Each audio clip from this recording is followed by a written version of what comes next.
Thank you very much and good afternoon to all of you. I thank my good friend, yes, she's correct, my biographer, Bing Carrion. I think she's done more than 2 books, no, 2 or 3 books.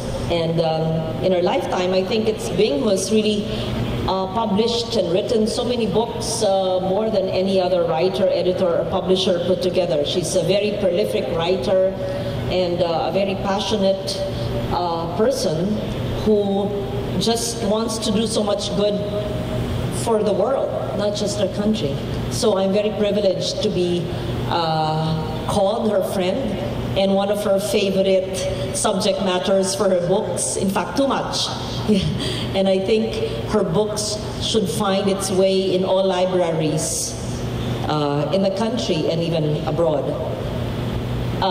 This is really a gathering of old friends, and Rudy Bediones, not many people know, was one of my first bosses when I was fresh out of college in 1981. He said, "Wag mo na sabihin yun." Why? Why should I be ashamed of my previous employers? That was more than 30 years ago when I was a manager in a video firm that was owned by Rudy and his brother Chito, who were very kind to me. And his younger brother Arthur was my boss and had a little cubicle in his flourishing video office. And it was a sideline work I was doing during the day, because in the evening I was doing the news in the newscasting job, where I was paid 75 pesos per newscast. And I think the Bediones family paid me well for 3,000 pesos per month at the time. In the early 80s, that was pretty good. Nobody knows that. It's not in my biodata. And I see Rudy cringing, but I think you should be proud. And at the time, I was 21 or 22 years old. Would you believe I was holding on to 3 jobs, perhaps 4? I did the news at night. I had a daytime job with Avent. I even had a little business at home where I had a video rental for neighbors in our little village subdivision. And I was even writing special articles for the late Max Sullivan for Sunburst or Manila magazines. So actually I was holding on to 4 jobs. That's probably why I am who I am today. 24 hours is never enough. And I just want to keep on growing and learning and doing things. So Mr. Yun Sumun and Lady Yun, Lady Karen, District Governor Rudy, I mentioned, Lady Sharon, and District Governor Emmanuel Loy Cosico, and all of the officers of Manila, Pasay, Cavite, and Oc Mindoro. I just returned from Occidental Mindoro for 3 days, where the Mimaropa Palarong Bamansa was held in San Jose. Quite an impressive preparation, because there's political peace in the province, because Governor Menjola, who's been my friend from the time I was 15 years old, and Kong Nene Sato, the Tiger Lady of Oc Mindoro, are very good leaders who have political peace. And that's the reason why there's progress, and you can tell them I said that. And I'm very proud to say that my son, who's a 24-year-old entrepreneur, built the first ever Tesla battery 24/7 solar microgrid in the remote municipality of Paluan in Occidental Mindoro, which did not have electricity before. I think those from Oc Mindoro and Mimaropa know it. It's all over their blogs and their Facebook now, more than 1 million hits, because where the electric cooperative gave up and the local government almost gave up until they met this young entrepreneur. I'm a proud mother. And he, with no government subsidy, set up his own 2-megawatt solar microgrid in a remote town that was previously unelectrified. The people were crying because for the first time they can drink iced water and have halo-halo, and the children would study in their computers, not anymore with kerosene and lamps and their candles, and the teachers could now teach properly with electric fans in their classrooms. It's really amazing, and we just inaugurated that a few days ago. That's in Occidental Mindoro, in the municipality of Paluan. Those who want to visit, I think you should. It's really a game changer. But that's not the subject matter of my speech today. I was tasked to speak on a subject matter very close to my heart, which is sustainable development. You say sustainable environment, yes, sustainable development, and I will get to that later. So thank you for having me here. It was during my trip to Mindoro a few days ago or a week ago that Bing kept on texting me in the evening whether I could make it today. I had a finance meeting in the Senate as chairman of the Committee on Finance, but I had to change my schedules to accommodate a dear, dear friend, and so I'm here with you on a Saturday afternoon. So it's with great pleasure that I take part in this gathering to encourage Rotarians to take a more active role in finding solutions to the growing challenges we face today.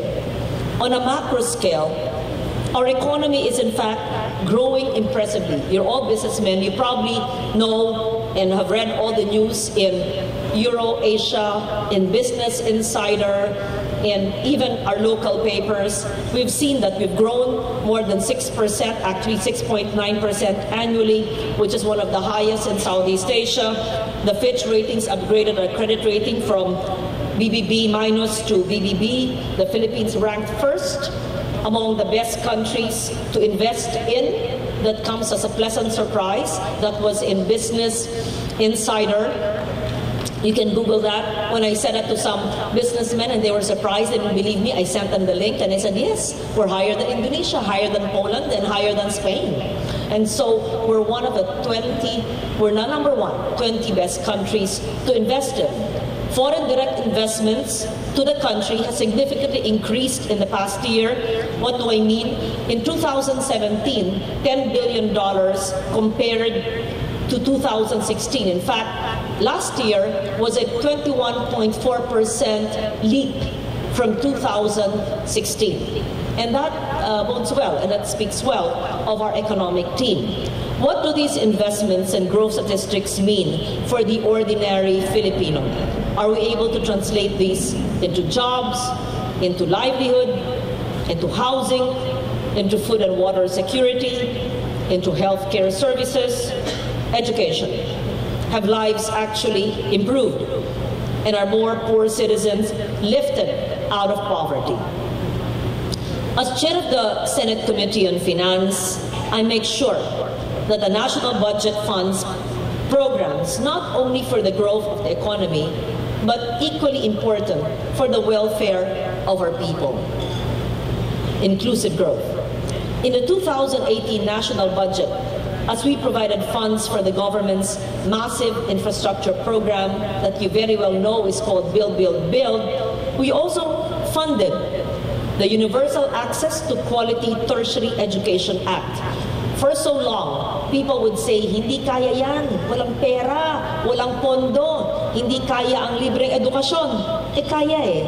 We were able to find and fund 40 billion pesos for free tertiary education in all state universities and colleges, locally created colleges and universities, technical vocational institutions owned by government, tuition and miscellaneous expenses, aside from other expenses that our students need. So, kung gugustuhin, kayang hanapin ang pondo. We just need to trim the fat from agencies that are slow in spending and put it where it matters most. Another innovation I did in the budget was to fund the National Health Insurance Act so that all Filipinos, even those not enrolled in PhilHealth, can access health care for free in all government hospitals. Why am I telling you this when I'm not even talking about sustainable environment yet? Because not many people know that this is the face, the human face of our budget. For so long, we never had universal access to healthcare because the 8% invisible sector of our society, the poorest of the poor, who don't know any mayor or congressman or senator to get endorsement letters, who don't have PhilHealth cards, how can they when they're street dwellers? So, hindi na kailangan ng PhilHealth card. The poorest of the poor can walk into any government hospital, and they must be attended because we provided the 3.5 billion for PhilHealth for the poorest of the poor so that there can be universal access to healthcare in all state-owned hospitals. Aside from funding the Pantawid Pamilyang Pilipino or 4Ps program, we also allocated additional funds for the rehabilitation of social welfare and activity centers of the DSWD. Because I believe we should not just help the poor and the needy, we should also treat them with respect and dignity by giving them shelters which are fit for humans. We increased the so-called chalk allowance, which is actually a cash allowance for teachers. When I assumed the chairmanship of the Finance Committee, the allowance of teachers was 1.5. It's now 3,500. It's more than double of what we met or what we had in 2015 when I assumed the chairmanship of the Finance Committee. Also, another innovation in the budget for this year is the doubling of MUP, military and uniformed personnel pay. After the Marawi crisis was solved, the President declared that ang sweldo ng mga pulis at mga sundalo ay dodoble, 62 billion pesos. At the time, the budget was already done and transmitted to Congress. So we had to find the 62 billion pesos to fund the policy promises and changes of the President. And we found it. And we funded it. And now, every police I meet, o sundalo, alam nila at tatamasa na nila na doble ang sweldo ng mga military at uniformed personnel. We also increased the hazard pay of our NBI agents. Small farmers will continue to use their irrigation services for free through government subsidy.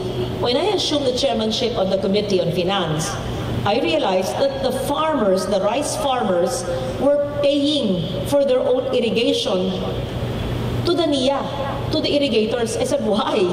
When irrigation should be provided by the state. That's anomalous. And so I made sure that we took it off the back of our rice farmers, and the state provides for free irrigation to the tune of more than 2 billion pesos allocated to the DA and the NIA, the NIA, so that the farmers don't have to pay for their own irrigation. And also, the Micro and Small and Medium Enterprises Law, one of the first laws I authored, 99% of our economy, the backbone of our economy, are MSMEs. And we need to support them. The Department of Trade is the implementing agency for this. They have a program called the Shared Services Facilities that provides technical, financial, and equipment assistance to micro enterprises. They had a budget of 200 million. We increased it to 1 billion pesos so that the extension services of state universities and colleges, so that the rehabilitation of micro enterprises in Marawi City and the outlying areas and other areas in the country are funded, whether it's loom weavers or artisans who do carving. Small enterprises that need assistance are now funded through the SSF program of the Department of Trade and Industry. These are just a few of the many important features of the 2018 national budget. Another innovation we did was to reduce the time in which the budget must be spent. It used to be a 2-year budget, and so the Filipino mentality of sakana, bukas na lang, next year na lang. And so what we did was, the validity of the appropriations now is limited to 12 months. You have to spend it. Why do we want people to spend? We want the government to spend. When the government spends, they hire labor, people pay taxes, people buy equipment, the economy moves. And so there's livelihood, there's a robust grassroots economy, and that's what we want. Agencies must now obligate. Agencies must now be on their toes and spend their funds fully by the end of 2018. So that the ugali or mentality of sakana, bahala na, hindi kaya, kasi will change. So let's see if my mindset will work, and that's what we agreed on. That's what I did as chair of the Finance Committee. And I believe that if all agencies comply, we are better assured of a more efficient and a faster delivery of basic services to our people. Because we have funds. It's not true we're a poor country. We have so much funds. In fact, in 2016, almost 600 billion was returned to Treasury from underspending. Because when you underspend, if it's allocated and appropriated and not obligated and not spent and not delivered to our people, that's an injustice. Because we deliver promises to our people if it is not given. If it's a built house but not occupied, if it's a consultancy or a salary not delivered, if it's a school building that's not built, if it's a book or a computer not delivered to the child, that's an injustice because it is a need, it is appropriated, it is allocated, and there are funds for it. And so we should make it quicker, the delivery of basic services to our people. In so doing, the people are happier, hopefully there's less insurgency, there's less discontent, and there will be less reasons for people to complain. I can go on and discuss more of what we in the legislature are doing to support the government's programs to uplift the economy and our people. But I believe that you invited me to speak about sustainable environment.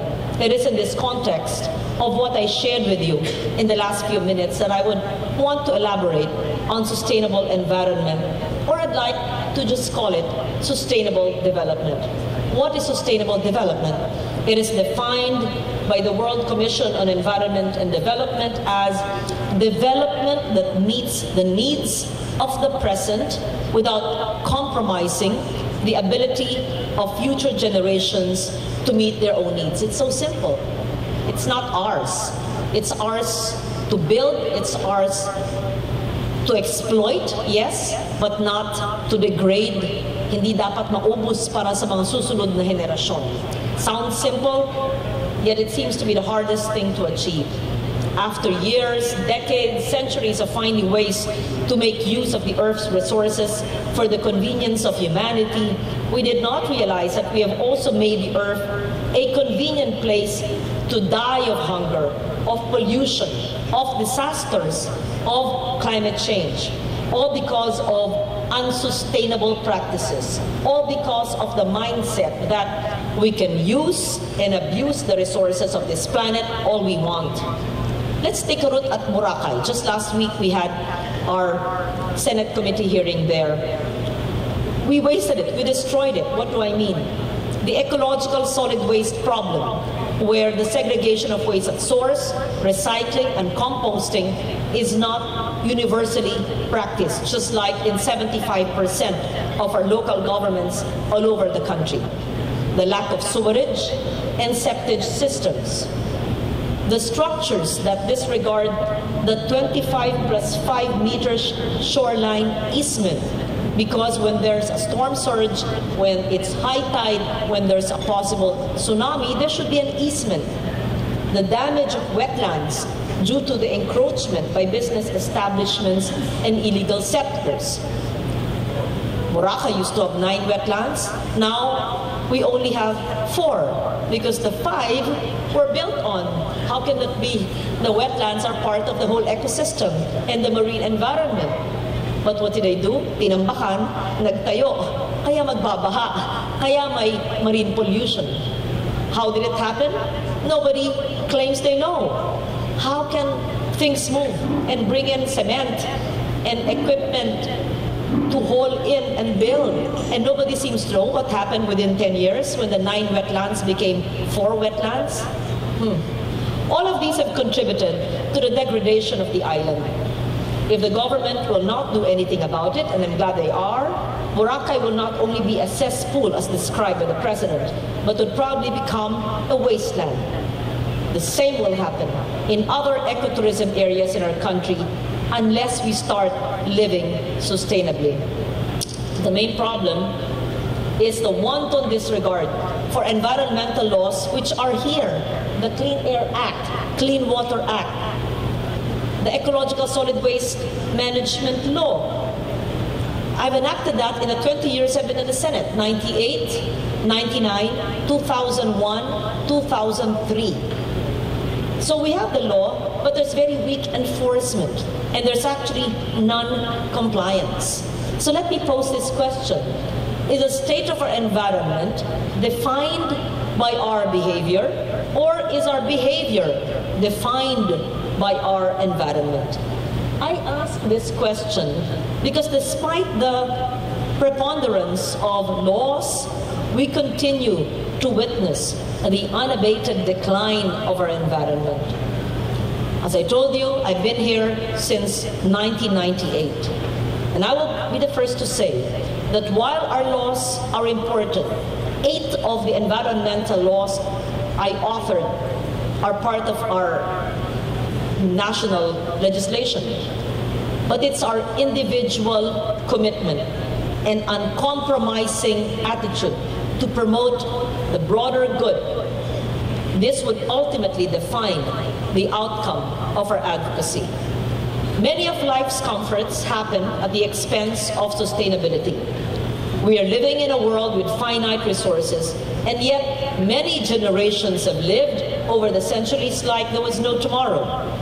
But nature has a way of reminding man of the repercussions of the savage abuse of our natural environment. Disasters loom worldwide, you know that, with accelerated global warming.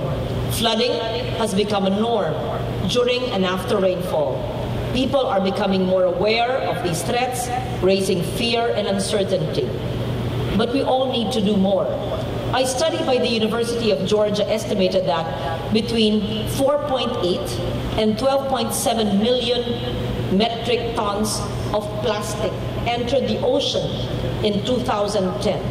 192 countries generated 275 million metric tons of plastic waste in that year alone.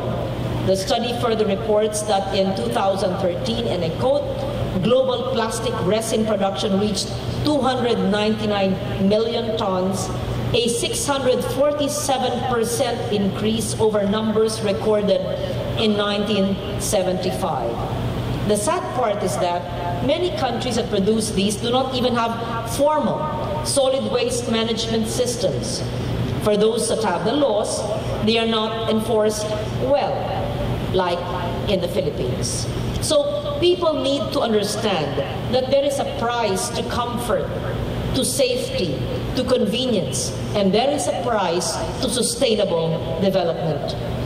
In the global effort to address environmental issues, numerous international instruments have been adopted, such as the United Nations Framework Convention on Climate Change, the Convention on Biological Diversity, the United Nations Convention to Combat Desertification, and of late, I'm proud to have sponsored the ratification, which is the Paris Agreement on Climate Change.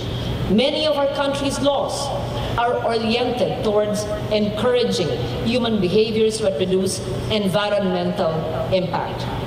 Let's look at one of my laws, RA 9003, which is the Ecological Solid Waste Management Law adopted in January of 2001.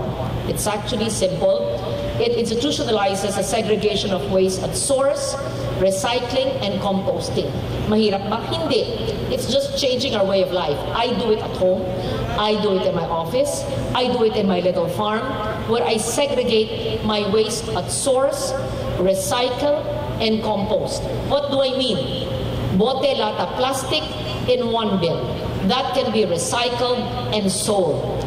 Food waste, together with dry leaves and twigs, anything that can go back to the soil, I bore a hole in the soil, put it there, and it can be done into organic compost together with soil so that it does not stink.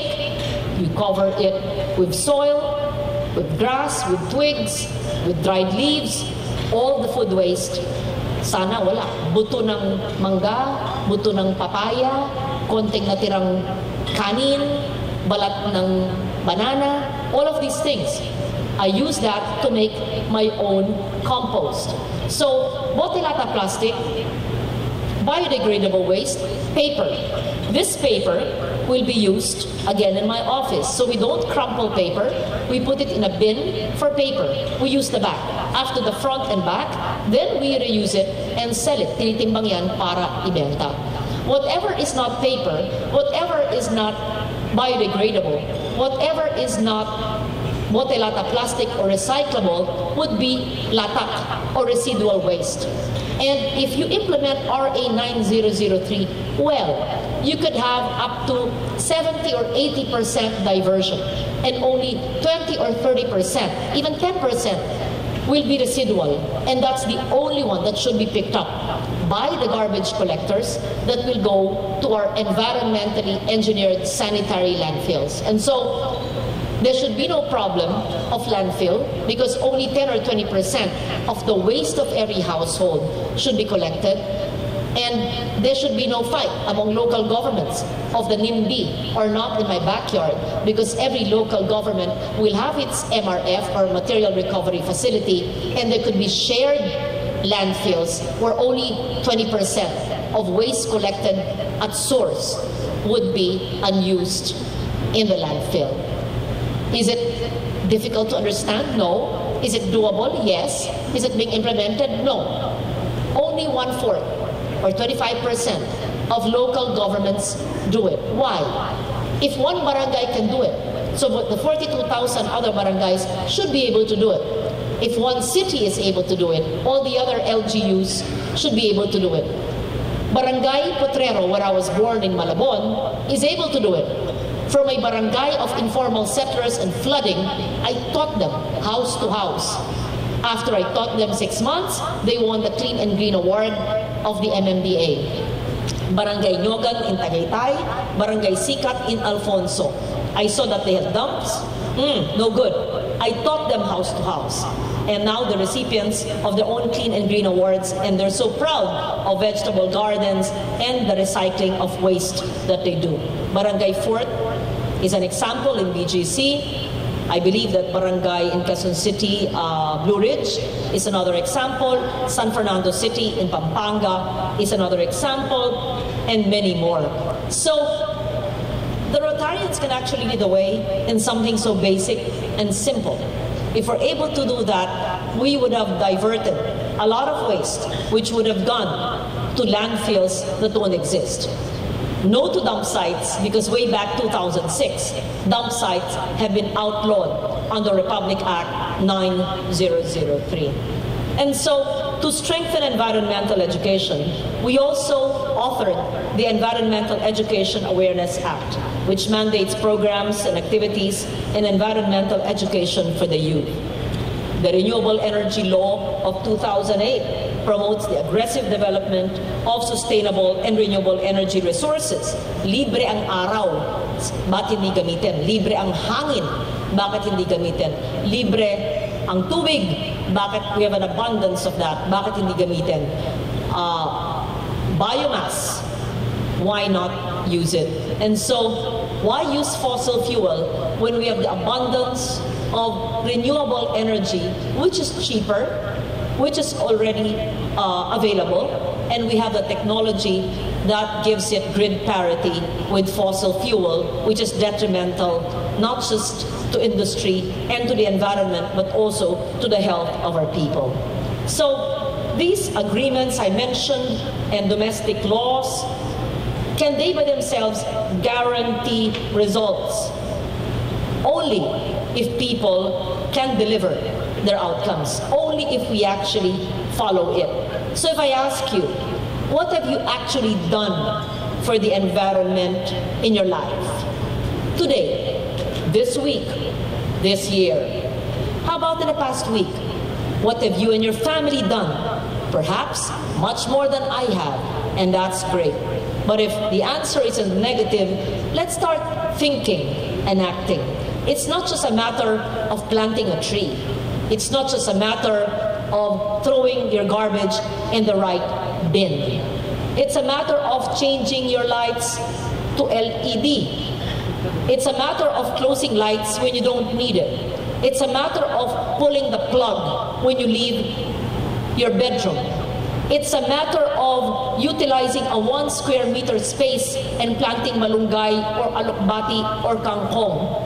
It's a matter of having a water catchment para yung alulod ng bahay, yung tubig sa tubig ulan, ay napupunta sa catchment na may gripo na pwedeng gamitin sa flush o paglinis ng kotse o pagtubig ng gulay o halaman. It's a matter of segregating waste, and if your offices and homes, and if this hotel does not have 3 bins, then you are violating my law. I walk my talk. I only eat vegetables I plant. I do my own compost from my food waste. I segregate garbage in 5 bins, OA, and my staff know that. You can come to my office anytime. So, I even use rainwater to clean the car. Where is my driver? Is he here? Is my driver here? Do I have a staff here? Get a microphone. Oh, driver, you're here. Okay. Just to show na hindi ako nababola, pick up a microphone. Do we have a handy mic? Just so that to prove, huwag ka manervyos, magsasalita ka. Okay? So, I know this has been never done.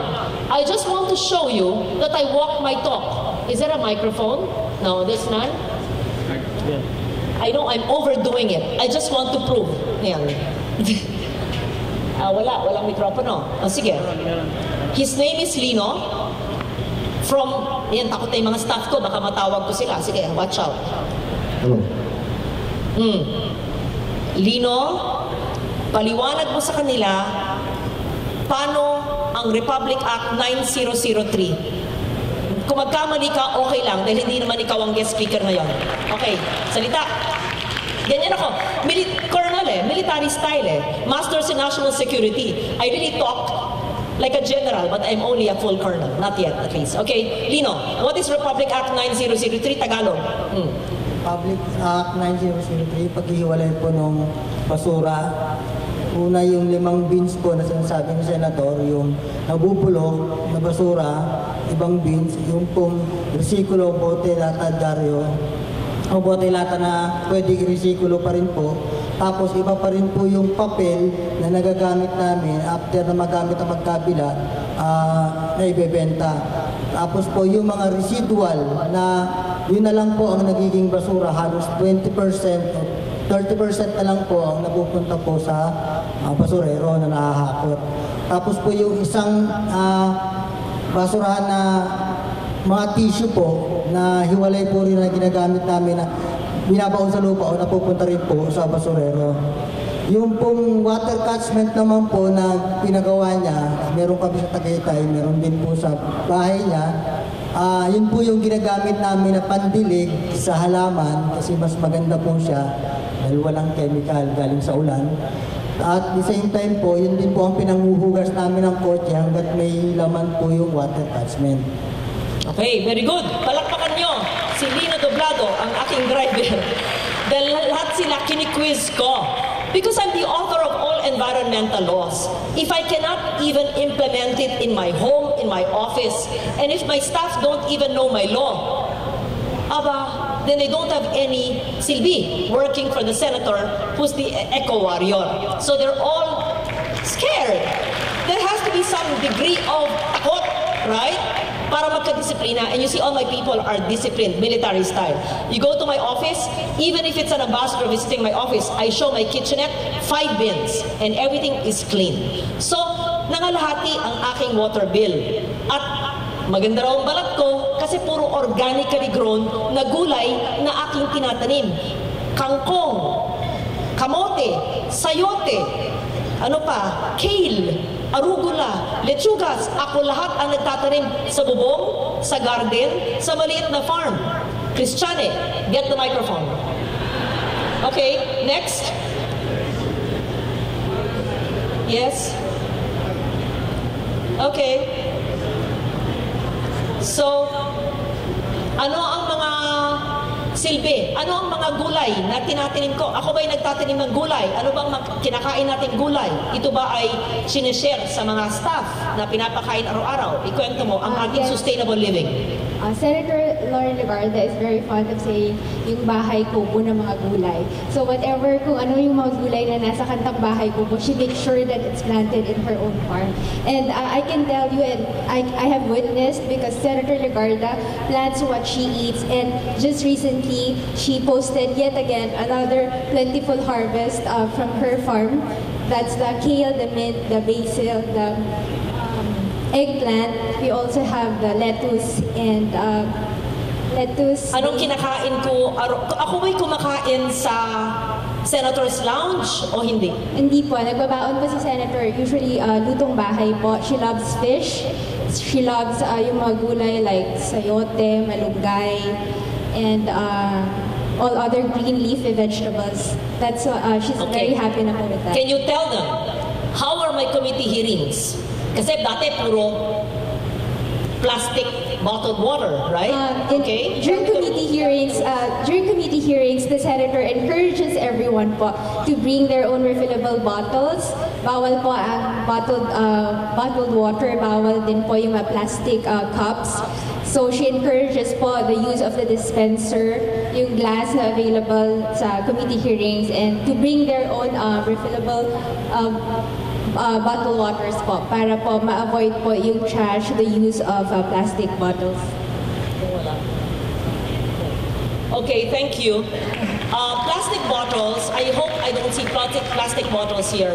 Imagine if each person should drink 2 liters of water a day, or 8 to 10 glasses or 12 glasses of water. This is around, maybe, I should drink 4 of this. That's why I bring my own jug. Why should I waste 8 to 10 bottles of water a day? Every 100 million people, first they can't afford. Second, 8 to 10 bottles, where does it go? We recycle them, it goes to the sea, binabaon sa lupa, landfill. So we should bring our own jugs. Hindi ko dala yung aking kubyertos. So, plastic bottles are banned in my office, banned in my hearings. I tell cabinet members to bring their own. It's part of the Senate Committee advisory to all senators. Ako lang ganun. At hindi rin ako nagpapakain ng baboy at karne. Korni kami. Saging na saba ang aking pinapakain at inihaw na kamote. At saka ito, in my bag, I just have my own utensils.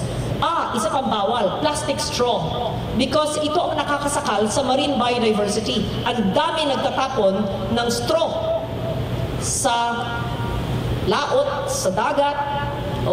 So I have my own straw. I have my own straw made of bamboo. This is metal, so it's recyclable and reusable. It's this is a gift of it says, not a plastic straw, from the World Wildlife Fund. It's actually just made of katsa, the container. It's a good gift, and I will do my own. I will let the katutubos of the indigenous people of Busuanga, Palawan, do a similar one. And yung mga retaso nyo, pwede yung lagyan ng ganito. Never use a plastic straw. Never use a plastic bottle even when I travel, I bring my jug and I just refill it from the big bottles. Of course, when applicable, hindi mo pwedeng palagi. So, what am I trying to say? We must have a change in the way we live. We must embrace the concept. Kamukha itong ginaw-ginaw ng aircon. Bakit ba kailangan maginaw? Dapat naka 25 degrees ang aircon para nag-thermostat. Actually, if you close this aircon and this, maginaw pa rin kayo dyan. So I actually do that in the Senate. As soon as I come in the session hall, I tell them to shut off the aircons. Of course, the men, they complain with their suits. And then they look at me. I said, okay, so you want me to leave? So if you actually close that, makakatipid ang Sofitel. At mas mababa siguro ang renta sa Rotary. And all these lights, maybe 1/3 of these lights, right? And I also have this habit, I always pull the plug. Lahat ng plug, kumukonsumo pa yan ng kuryente. Even if murang ilang sentimos, why would you want to pay when you're at work or abroad or whatever, driving, nakasaksak yung isang lamplight, maski ba isang sentimo lang, why pay for something you don't consume? My rooftop, kalahati ay solar panel. I have a 6 kilowatt system on my roof done by my son. That's a good advertisement, Solar Philippines. And the half, it's a flat roof. Gulayan, Christiane. Do I have a gulayan? Oh, why don't you say in the microphone? What do I plant? Have you been to my rooftop? Christiane. I brought Secretary Roy Simatu before he was confirmed with the Commission on Appointments. Anong nakikita mong tanim natin na gulay? Talbos ng kamote, sayote, we also have squash, we have eggplant, ampalaya. Meron pa akong lemon. Sarap-sarap. See? Because for me, every square meter of land that is not planted is food for a hungry family. Maski na dingding. Diba dingding sa Tagaytay? O, punta ka sa mikropono. Anong pinatanim ko sa dingding? Sa dingding sa garahe? Ano ang pinatanim ko? Ang nakatanim po sa dingding sa garahe, lahat po ng gumagapang, lalo yung alokbati po. Alokbati. Diba? Alokbati. Sabi ko, sementong dingding. Gusto ko may greens. Bakit poison ivy? Hindi ko naman makain yan. So, anong pinatanim ko? Alokbati. Yes, so, my staff, i-harvest nyo araw-araw lahat ng gusto nyong i-harvest. So nakakatipid na sila. Meron silang organic veggies, araw-araw meron silang bit-bit na gulay para silang namalengke pag sila'y umuuwi sa kanilang mga pamilya sa gabi. Ikwento mo, mahaba na masyado. Sige, ako na magkakwento.